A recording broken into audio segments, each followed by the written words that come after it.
Chapter 7. A Mad Tea Party.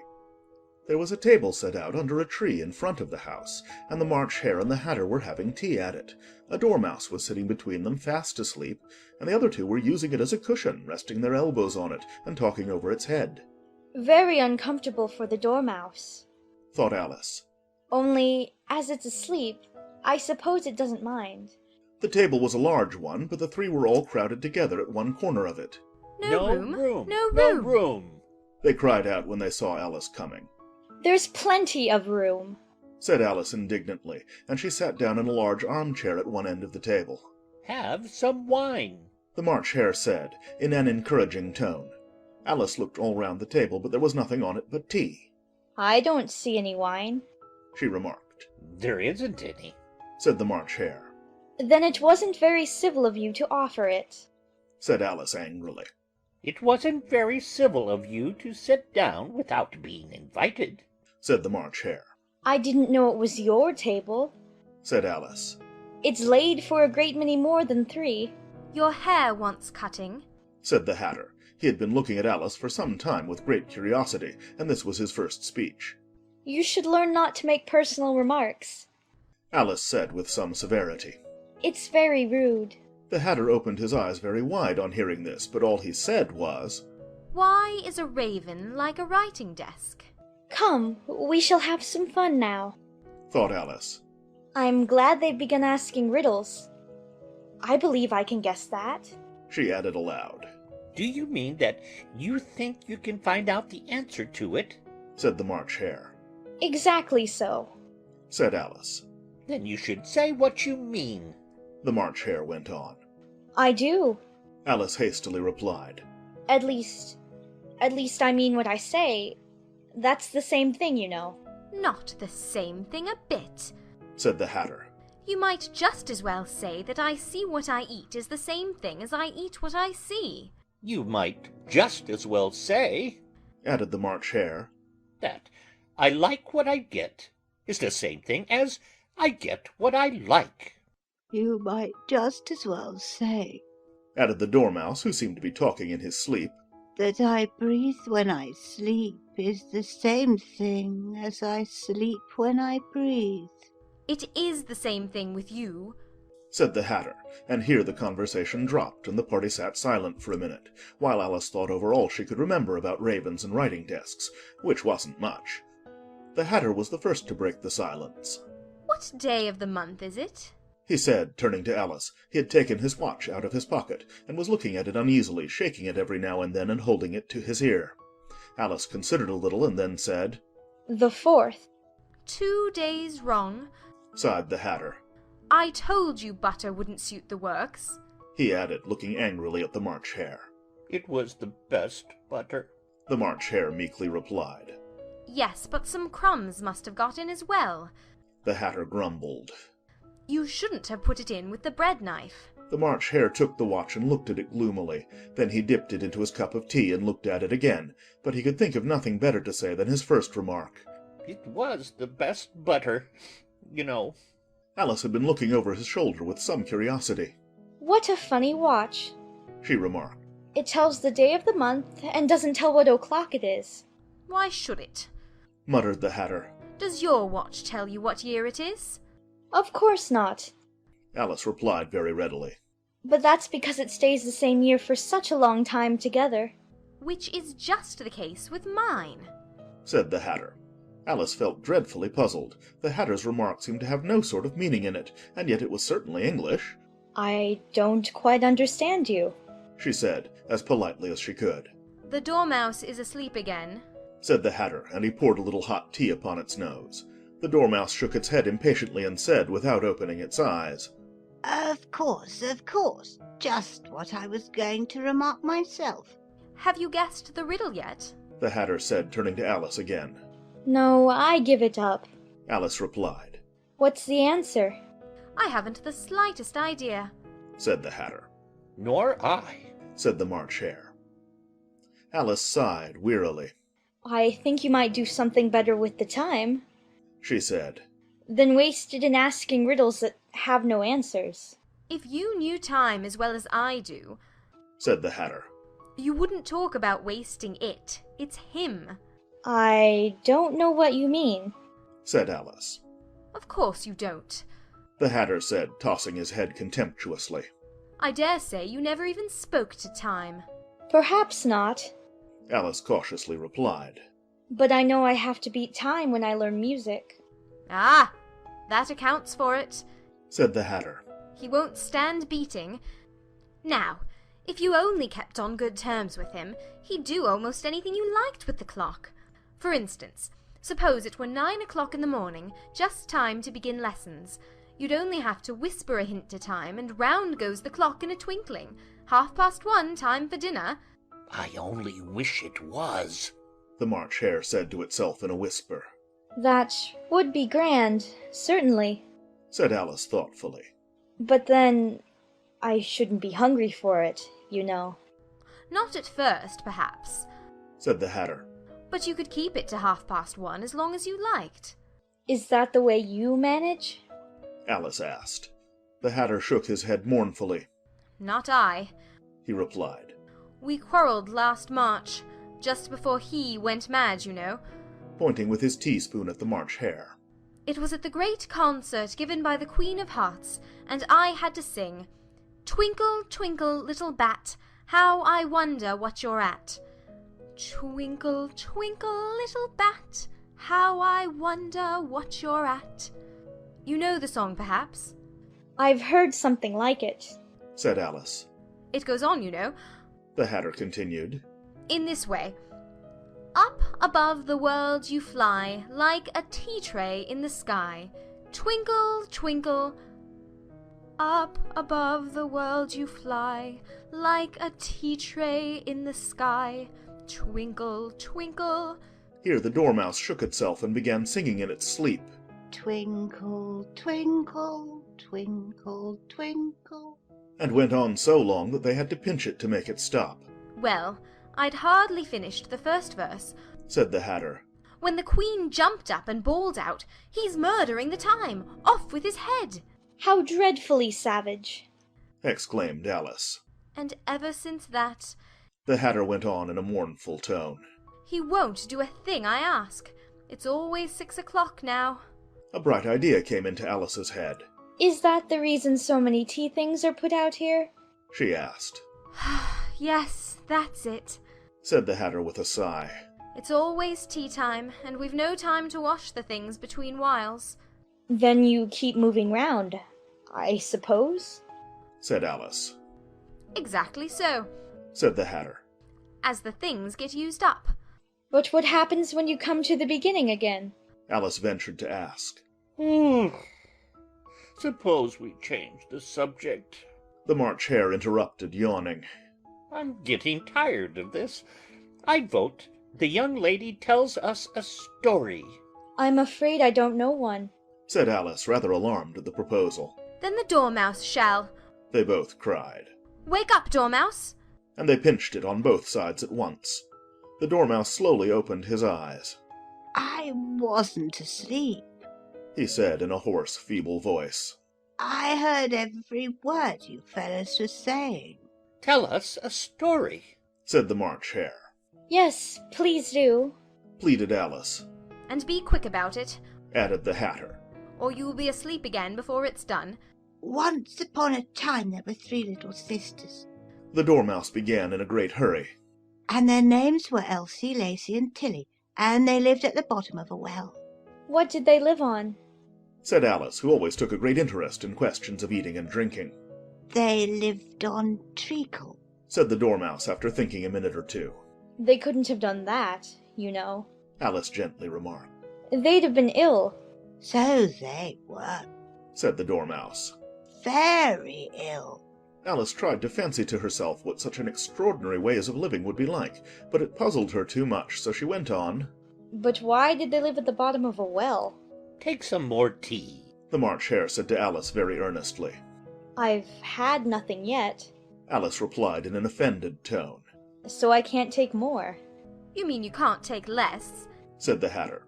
It's very easy to take more than nothing. Nobody asked your opinion. Said Alice. Who's making personal remarks now? the Hatter asked triumphantly. Alice did not quite know what to say to this, so she helped herself to some tea and bread and butter, and then turned to the Dormouse and repeated her question. Why did they live at the bottom of a well? The Dormouse again took a minute or two to think about it, and then said, It was a treacle well. There's no such thing. Alice was beginning very angrily, but the Hatter and the March Hare went, Shh, shh, shh, shh. and the Dormouse sulkily remarked, If you can't be civil, you better finish the story for yourself. No, please go on. Alice said very humbly. I won't interrupt again. I dare say there may be one. One, indeed. Said the Dormouse indignantly. However, he consented to go on. And so these three little sisters, they were learning to draw, you know. What did they draw? Said Alice, quite forgetting her promise. Treacle. Said the Dormouse without considering at all this time. I want a clean cup. Interrupted the Hatter. Let's all move one place on.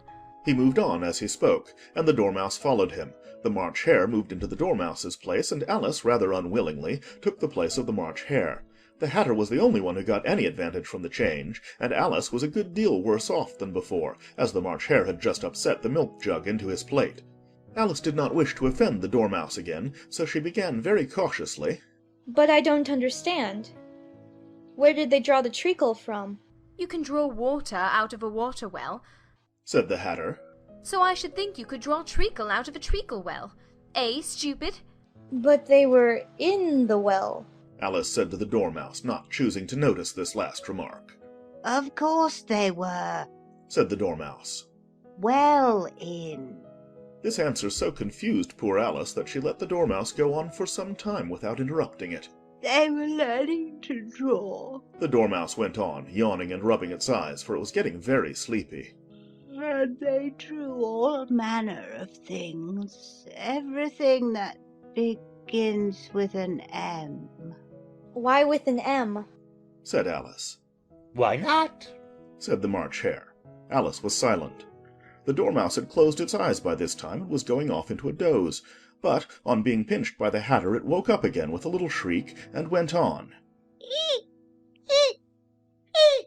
That begins with an M, such as mousetraps and the moon, and memory and muchness. You know you say things are much of a muchness. Did you ever see such a thing as a drawing of a muchness? Really? Now you ask me. Said Alice, very much confused. I don't think. Then you shouldn't talk. Said the Hatter. This piece of rudeness was more than Alice could bear. She got up in great disgust and walked off. The Dormouse fell asleep instantly, and neither of the others took the least notice of her going, though she looked back once or twice, half hoping that they would call after her. The last time she saw them, they were trying to put the Dormouse into the teapot. At any rate, I'll never go there again. Said Alice as she picked her way through the wood. It's the stupidest tea party I ever was at in all my life. Just as she said this, she noticed that one of the trees had a door leading right into it. That's very curious. She thought.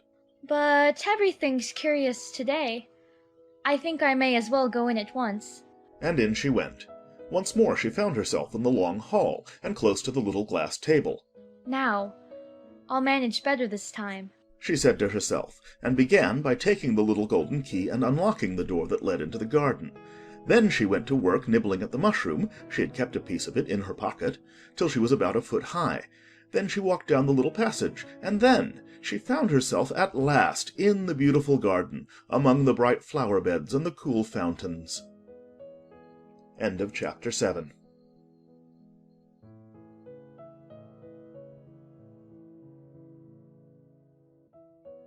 Chapter 8. The Queen's Croquet Ground. A large rose tree stood near the entrance of the garden.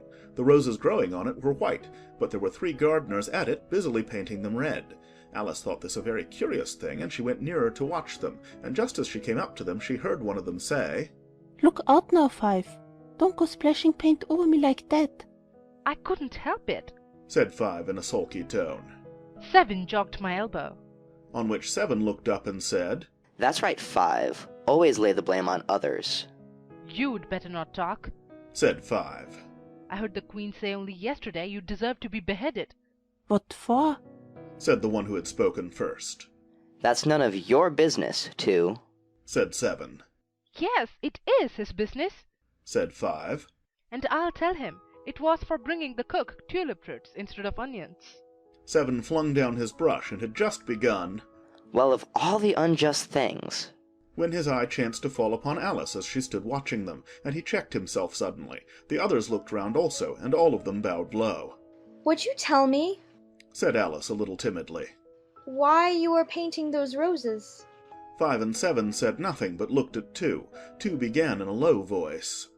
Why, the fact is, you see, miss, this here ought to have been a red rose tree, and we put the white one in by mistake, and if the Queen was to find it out, we should all have our heads cut off, you know. So you see, miss, we are doing our best before she comes to. At this moment 5, who had been anxiously looking across the garden, called out, The Queen! The Queen! and the 3 gardeners instantly threw themselves flat upon their faces. There was a sound of many footsteps, and Alice looked round, eager to see the Queen. First came 10 soldiers carrying clubs. These were all shaped like the 3 gardeners, oblong and flat, with their hands and feet at the corners. Next the 10 courtiers. These were ornamented all over with diamonds, and walked 2 and 2 as the soldiers did. After these came the royal children. There were 10 of them, and the little dears came jumping merrily along hand in couples. They were all ornamented with hearts. Next came the guests, mostly kings and queens, and among them Alice recognized the White Rabbit. It was talking in a hurried, nervous manner, smiling at everything that was said, and went by without noticing her. Then followed the Knave of Hearts, carrying the king's crown on a crimson velvet cushion, and last of all this grand procession came the King and Queen of Hearts. Alice was rather doubtful whether she ought not to lie down on her face like the 3 gardeners, but she could not remember ever having heard of such a rule at processions. And besides, what would be the use of a procession, Thought she.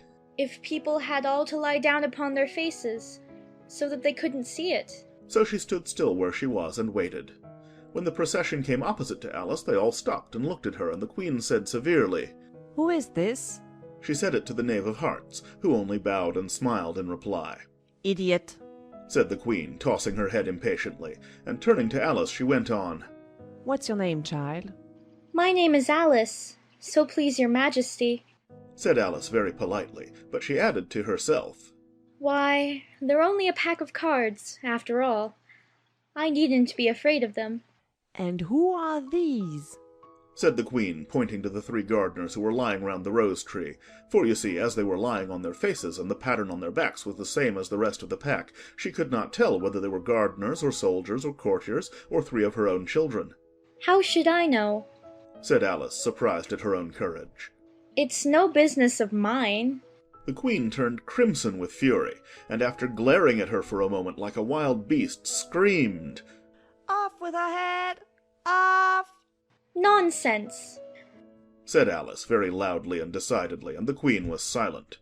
The King laid his hand upon her arm and timidly said, Consider, my dear, she is only a child. The Queen turned angrily away from him and said to the Knave. Turn them over. The Knave did so, very carefully, with 1 foot. Get up!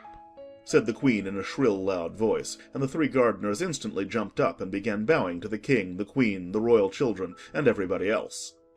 Leave off that! Screamed the Queen. You make me giddy. And then, turning to the rose tree, she went on, What have you been doing here? May it please your majesty, said 2 in a very humble tone, going down on 1 knee as he spoke. we were trying. I see. Said the Queen, who had meanwhile been examining the roses. Off with the heads! And the procession moved on, 3 of the soldiers remaining behind to execute the unfortunate gardeners, who ran to Alice for protection. You shan't be beheaded. Said Alice, and she put them into a large flower-pot that stood near.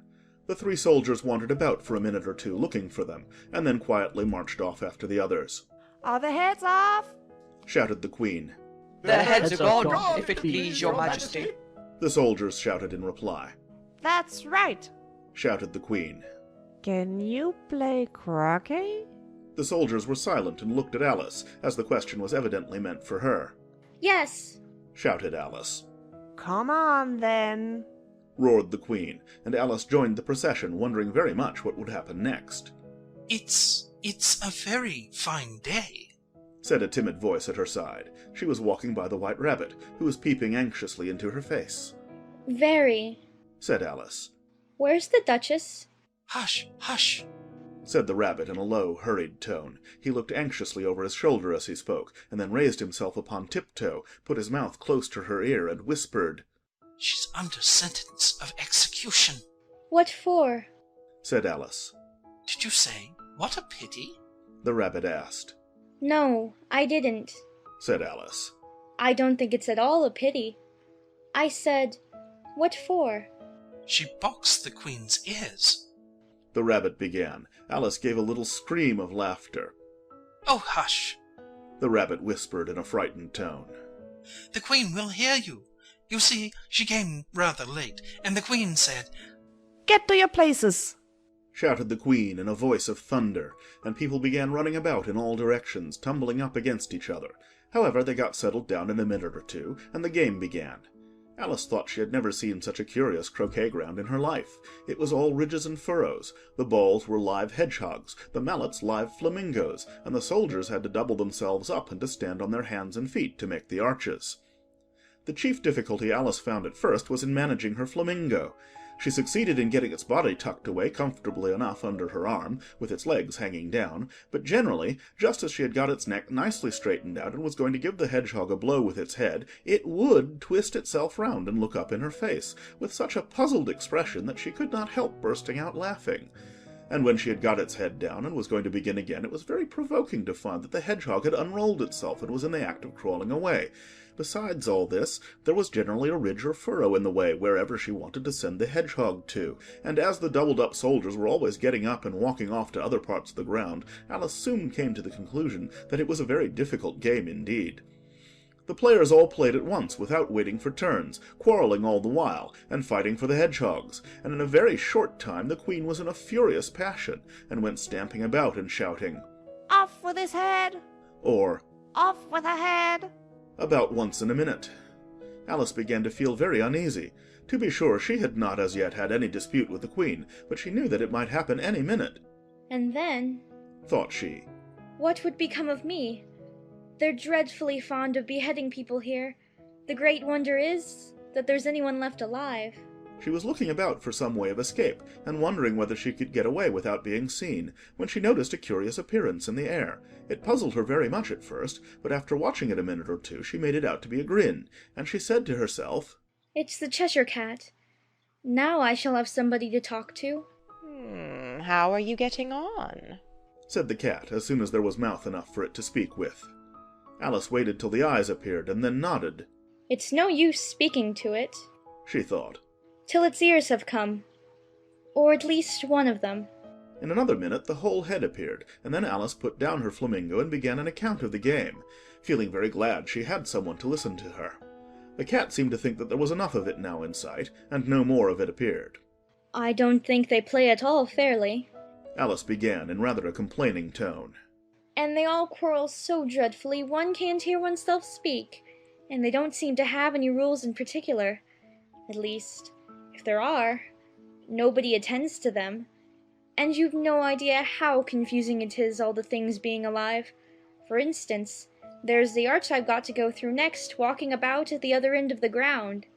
And I should have croqueted the Queen's hedgehog just now, only it ran away when it saw mine coming. How do you like the Queen? said the cat in a low voice. Not at all, said Alice. She's so extremely... Just then she noticed that the Queen was close behind her, listening, so she went on, likely to win, that it's hardly worthwhile finishing the game. The Queen smiled and passed on. Who are you talking to? said the King, going up to Alice and looking at the cat's head with great curiosity. It's a friend of mine, a Cheshire Cat, said Alice. Allow me to introduce it. I don't like the look of it at all, said the King. However, it may kiss my hand if it likes. I'd rather not, the cat remarked. Don't be impertinent, said the King. And don't look at me like that. He got behind Alice as he spoke. A cat may look at a king, said Alice. I've read that in some book, but I don't remember where. Well, it must be removed, said the king very decidedly, and he called the queen, who was passing at the moment. My dear, I wish you would have this cat removed. The queen had only one way of settling all difficulties, great or small. Off with his head, she said, without even looking round. I'll fetch the executioner myself, said the king eagerly, and he hurried off. Alice thought she might as well go back and see how the game was going on, as she heard the queen's voice in the distance screaming with passion. She had already heard her sentence 3 of the players to be executed for having missed their turns, and she did not like the look of things at all, as the game was in such confusion that she never knew whether it was her turn or not. So she went in search of her hedgehog. The hedgehog was engaged in a fight with another hedgehog, which seemed to Alice an excellent opportunity for croqueting one of them with the other. The only difficulty was that her flamingo was gone across to the other side of the garden, where Alice could see it trying in a helpless sort of way to fly up into a tree. By the time she had caught the flamingo and brought it back, the fight was over, and both the hedgehogs were out of sight. But it doesn't matter much, thought Alice, as all the archers are gone from this side of the ground. So she tucked it away under her arm that it might not escape again, and went back for a little more conversation with her friend. When she got back to the Cheshire Cat, she was surprised to find quite a large crowd collected round it. There was a dispute going on between the executioner, the king, and the queen, who were all talking at once, while all the rest were quite silent and looked very uncomfortable. The moment Alice appeared, she was appealed to by all 3 to settle the question, and they repeated their arguments to her, though, as they all spoke at once, she found it very hard indeed to make out exactly what they said. The executioner's argument was that you couldn't cut off a head unless there was a body to cut it off from, that he had never had to do such a thing before, and he wasn't going to begin at his time of life. The king's argument was that anything that had a head could be beheaded, and that you weren't to talk nonsense. The queen's argument was that if something wasn't done about it in less than no time, she'd have everybody executed all round. It was this last remark that had made the whole party look so grave and anxious. Alice could think of nothing else to say but, It belongs to the Duchess. You'd better ask her about it. She's in prison, the queen said to the executioner. Fetch her here. And the executioner went off like an arrow. The cat's head began fading away the moment he was gone, and by the time he had come back with the Duchess it had entirely disappeared, so the king and the executioner ran wildly up and down looking for it, while the rest of the party went back to the game. End of Chapter 8.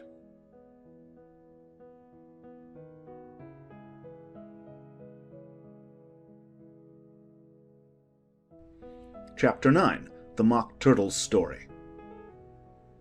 You can't think how glad I am to see you again, you dear old thing, said the Duchess, as she tucked her arm affectionately into Alice's, and they walked off together. Alice was very glad to find her in such a pleasant temper, and thought to herself that perhaps it was only the pepper that had made her so savage when they met in the kitchen. When I'm a duchess, she said to herself, not in a very hopeful tone, though, I won't have any pepper in my kitchen at all. Soup does very well without. Maybe it's always pepper that makes people hot-tempered. She went on, very much pleased at having found out a new kind of rule. And vinegar that makes them sour, and chamomile that makes them bitter, and barley sugar and such things that make children sweet-tempered. I only wish people knew that. Then they wouldn't be so stingy about it, you know. She had quite forgotten the Duchess by this time, and was a little startled when she heard her voice close to her ear. You're thinking about something, my dear, and that makes you forget to talk. I can't tell you just now what the moral of that is, but I shall remember it in a bit. Perhaps it hasn't one, Alice ventured to remark. Tut-tut, child, said the Duchess. Everything's got a moral if only you can find it. And she squeezed herself up closer to Alice's side as she spoke. Alice did not much like keeping so close to her, first because the Duchess was very ugly, and secondly because she was exactly the right height to rest her chin upon Alice's shoulder, and it was an uncomfortably sharp chin. However, she did not like to be rude, so she bore it as well as she could. The game's going on rather better now, she said, by way of keeping up the conversation a little. 'Tis so, said the Duchess. And the moral of that is, oh, 'tis love that makes the world go round. Somebody said, Alice whispered, that it's done by everybody minding their own business. Ah, well, it means much the same thing, said the Duchess, digging her sharp little chin into Alice's shoulder as she added. And the moral of that is, take care of the scents, and the sounds will take care of themselves. How fond she is of finding morals in things. Alice thought to herself. I dare say you're wondering why I don't put my arm round your waist. The Duchess said after a pause. The reason is that I'm doubtful about the temper of your flamingo. Shall I try the experiment? He might bite. Alice cautiously replied, not feeling at all anxious to have the experiment tried. Very true, said the Duchess. Flamingos and mustard both bite. And the moral of that is, birds of a feather flock together. Only mustard isn't a bird, Alice remarked. Right as usual, said the Duchess. What a clear way you have of putting things. It's a mineral, I think, said Alice. Of course it is, said the Duchess, who seemed ready to agree to everything that Alice said. There's a large mustard mine near here. And the moral of that is, the more there is of mine, the less there is of yours. Oh, I know, exclaimed Alice, who had not attended to this last remark. It's a vegetable. It doesn't look like one, but it is. I quite agree with you, said the Duchess. And the moral of that is, be what you would seem to be, or, if you'd like to put it more simply, never imagine yourself not to be otherwise than what it might appear to others that what you were or might have been was not otherwise than what you had been would have appeared to them to be otherwise. I think I should understand that better, Alice said very politely, if I had it written down. But I can't quite follow it as you say it. That's nothing to what I could say if I chose, the Duchess replied in a pleased tone. Pray don't trouble yourself to say it any longer than that, said Alice. Oh, don't talk about trouble, said the Duchess. I make you a present of everything I've said as yet. A cheap sort of present, thought Alice. I'm glad they don't give birthday presents like that. But she did not venture to say it out loud. Thinking again? The Duchess asked with another dig of her sharp little chin. I've a right to think, said Alice sharply, for she was beginning to feel a little worried. Just about as much right, said the Duchess. Does pigs have to fly? And But here, to Alice's great surprise, the Duchess's voice died away, even in the middle of her favourite word, moral, and the arm that was linked into hers began to tremble. Alice looked up, and there stood the Queen in front of them, with her arms folded, frowning like a thunderstorm. If I day, your Majesty, the Duchess began in a low, weak voice. Now I give you fair warning, shouted the Queen, stamping on the ground as she spoke. Either you or your head must be off, and that in about half no time. Take your choice. The Duchess took her choice and was gone in a moment. Let's go on with the game, the Queen said to Alice, and Alice was too much frightened to say a word, but slowly followed her back to the croquet ground. The other guests had taken advantage of the Queen's absence and were resting in the shade. However, the moment they saw her, they hurried back to the game, the Queen merely remarking that a moment's delay would cost them their lives. All the time they were playing, the Queen never left off quarrelling with the other players and shouting, Off with his head! Or, Off with her head! Those whom she sentenced were taken into custody by the soldiers, who of course had to leave off being arches to do this, so that by the end of half an hour or so there were no arches left, and all the players, except the King, the Queen, and Alice, were in custody and under sentence of execution. Then the Queen left off, quite out of breath, and said to Alice, Have you seen the mock turtle yet? No, said Alice. I don't even know what a mock turtle is. It's the thing mock turtle soup is made from, said the Queen. I never saw one, or heard of one, said Alice. Come on, then, said the Queen. And he shall tell you his history. As they walked off together, Alice heard the King say in a low voice to the company generally, You are all pardoned. Come, that's a good thing, she said to herself, for she had felt quite unhappy at the number of executions the Queen had ordered. They very soon came upon a griffin lying fast asleep in the sun. If you don't know what a griffin is, look at the picture. Up, lazy thing, said the Queen. And take this young lady to see the mock turtle, and to hear his history. I must go back and see after some executions I have ordered. And she walked off, leaving Alice alone with the griffin. Alice did not quite like the look of the creature, but on the whole she thought it would be quite as safe to stay with it as to go after that savage Queen, so she waited. The griffin sat up and rubbed its eyes, then it watched the Queen till she was out of sight, then it chuckled. What fun! said the Gryphon, half to itself, half to Alice. What is the fun? Said Alice. Why, she, said the Gryphon. It's all her fancy, that. They never executes nobody, you know. Come on. Everybody says, "Come on," here, thought Alice as she went slowly after it. I never was so ordered about in all my life. Never. They had not gone far before they saw the Mock Turtle in the distance, sitting sad and lonely on a little ledge of rock, and as they came nearer, Alice could hear him sighing as if his heart would break. She pitied him deeply. What is his sorrow? She asked the Gryphon, and the Gryphon answered very nearly in the same words as before. It's all his fancy, that. He hasn't got no sorrow, you know. Come on. So they went up to the Mock Turtle, who looked at them with large eyes full of tears, but said nothing. This here young lady, said the Gryphon. She wants for to know your history, she do. I'll tell it her, said the Mock Turtle in a deep, hollow tone. Sit down, both of you, and don't speak a word till I've finished. So they sat down, and nobody spoke for some minutes. Alice thought to herself, I don't see how he can even finish, if he doesn't begin. But she waited patiently. Once, said the Mock Turtle at last with a deep sigh, I was a real turtle.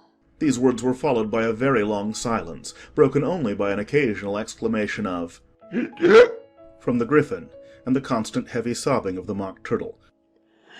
Oh. Oh. Oh. Oh. Oh.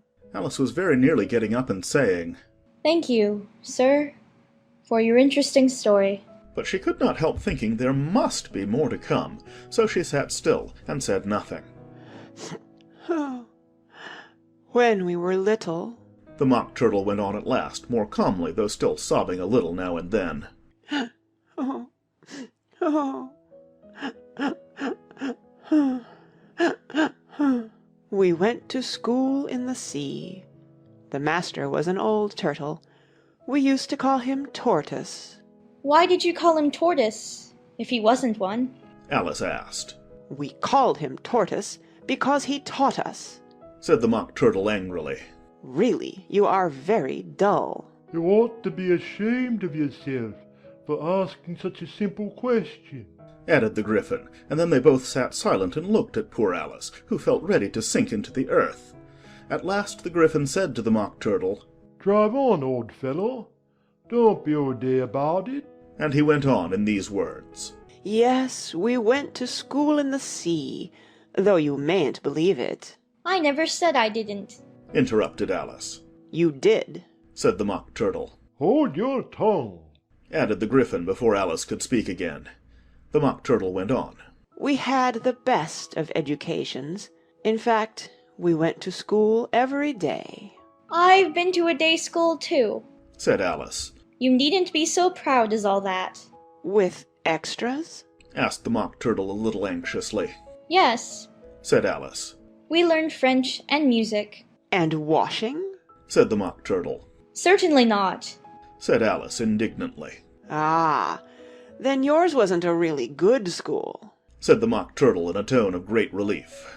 Now, at ours, they had at the end of the bill French, music, and washing extra. You couldn't have wanted it much, said Alice. Living at the bottom of the sea.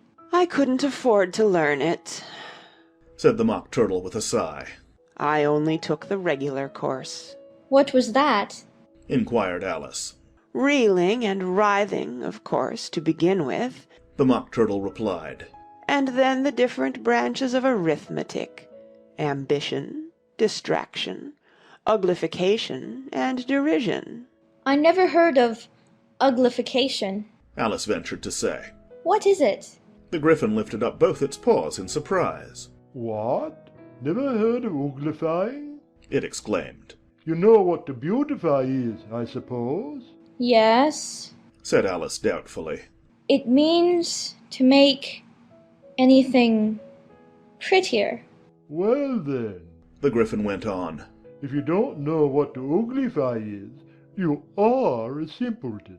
Alice did not feel encouraged to ask any more questions about it, so she turned to the Mock Turtle and said, What else had you to learn? Well, there was mystery. The Mock Turtle replied, counting off the subjects on his flappers. Mystery, ancient and modern, with seaography, then drawling. The drawling master was an old conger eel that used to come once a week. He taught us drawling, stretching, and fainting in coils. What was that like? Said Alice.